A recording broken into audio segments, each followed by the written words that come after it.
Munjurul says, Allah created Adam in his image.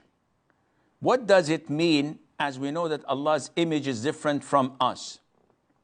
First of all, this is an authentic hadith. There are a number of authentic hadiths that revolve around this meaning. Among them is that Allah created Adam in his image, so do not strike the face. And among other authentic hadith without any doubt. So how can we understand these hadiths? First of all, a rule of thumb, that all Allah's attributes, the meaning of such attributes are, the meanings are understood.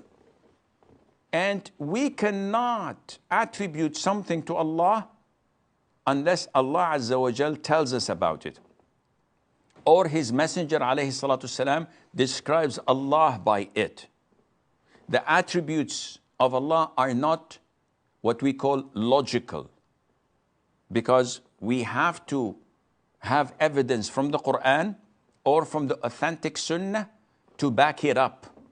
One can't say out of the blue that Allah is this or Allah is not this, generally speaking.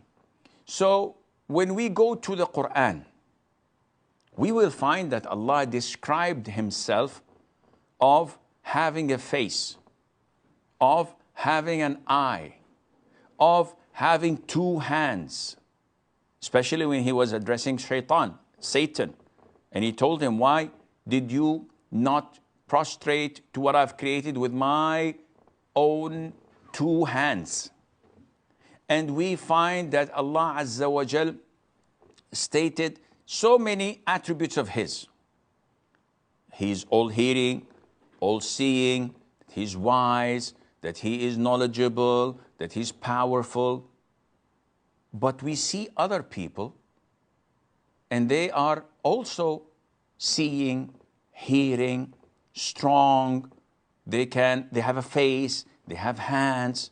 So is there any similarity? The answer is no.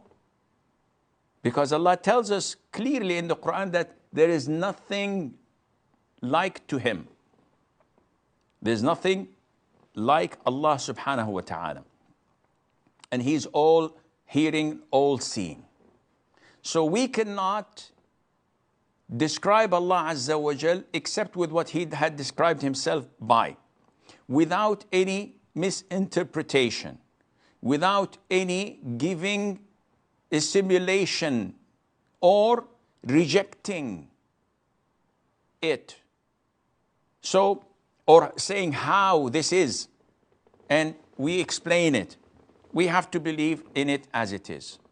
So when we say that, does Allah exist? The answer is yes. Do we exist? The answer is yes. Is Allah's existence like ours? Definitely not. Does Allah hear and see? Yes.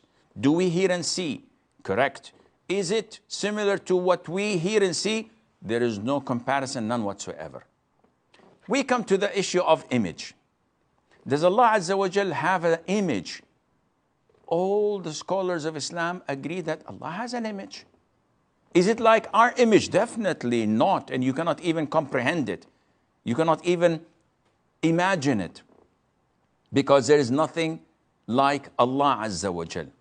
We know that the Prophet saw alayhi salatu Jibreel, and he had, in his original form, and he had 600 wings blocking the horizon. And from his wings, there were diamonds, emeralds, rubies falling to the ground. So if we have a bird and we're asked to place two wings, no problem. If someone says, okay, place a third wing, that would be problematic. Where would I put that wing?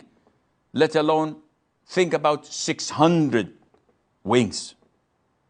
So this is one creation of Allah, and you want to think about Allah Azza wa Jal, this is impossible. So we agree that Allah has an image. And Allah created Adam according to that image. meaning that Adam has two eyes, Adam has two hands, Adam has a face, etc. Now, because Allah created Adam according to his image, that does not mean that he is similar, subhanahu wa ta'ala. And when the Prophet tells us that the first patch to enter paradise among the Muslims are upon the image of the moon, the full moon, would anyone say that they will all be round and come like the moon? No. But they would have the image, the look, the glow, the beauty, the clarity. But the images are different. Yet the Prophet said they would have the same image of a full moon. So we believe in the hadith, we accept it as it is, but we don't go like the deviant sects who try to simulate and to give similar attributes to Allah Azza wa Jal that He did not tell us about, and Allah Azza wa Jal knows best.